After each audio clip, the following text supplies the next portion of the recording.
Good morning, friends. It's May the 4th, so may the 4th be with you. I put on my Princess Leia buns in honor of this unofficial Star Wars Celebration Day because it's May the 4th.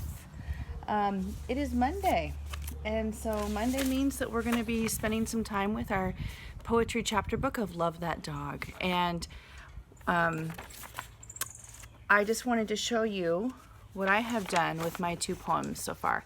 So I have written these two poems to go with our book, and then I spent some time putting them into my poetry book. And so now I've got both of those poems written in here. So I wrote them on draft paper first, and that's what you're using your writing journal for right now. And then you can still ask for one of these. I said only through April. It's May the 4th, and I still have a whole bunch left. And so if you want one of these, just have your mom or dad or grandma or grandpa or whoever you live with send me an email with your address, and I will mail you one so that you can also do the poetry with us. So that's available for you whenever you want it, and you can put all your poems that you've written from Love That Dog in here.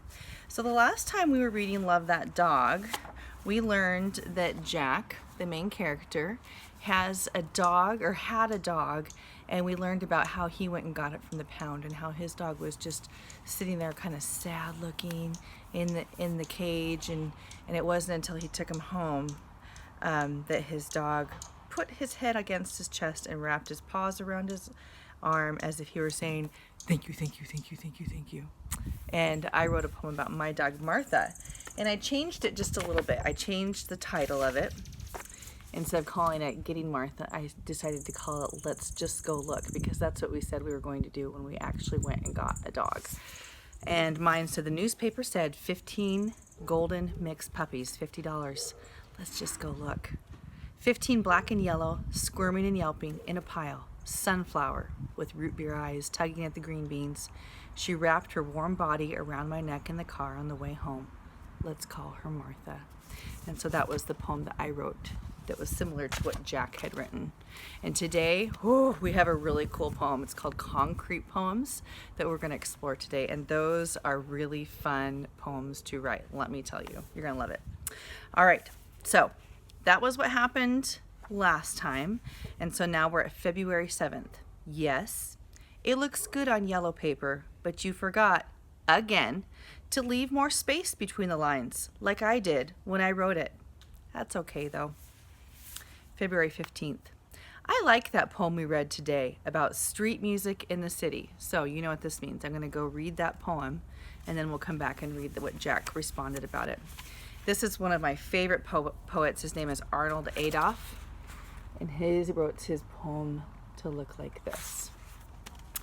This city, the always noise grinding up from the subways underground, slamming from bus tires and taxi horns and engines of cars and trucks, and all vocabularies of clash, flash, screeching, hot metal language combinations as planes overhead roar, an orchestra of rolling drums and battle blasts assaulting my ears with the always noise of this city. Street music. So in that poem, they're saying all those noises that you always hear from all over the place, that's a special kind of music that you hear on the street. So I like that. This is February 15th, back to Jack's response. I like that poem we read today about street music in the city. My street is not in the middle of the city, so it doesn't have that loud music of horns and trucks. Clash, flash, screech. My street is on the edge of a city, and it has quiet music most of the time. Wisp, meow, swish. My street is a thin one with houses on both sides, and my house is the white one with the red door. There is not much traffic on my street. Not like in the middle of a city. We play in the yards and sometimes in the street, but only if a grown-up or the big kids are out there too. And they will shout, "Car!" if they see a car coming down our street. At both ends of our street are yellow signs that say, "Caution, children at play." But sometimes the cars pay no attention and speed down the road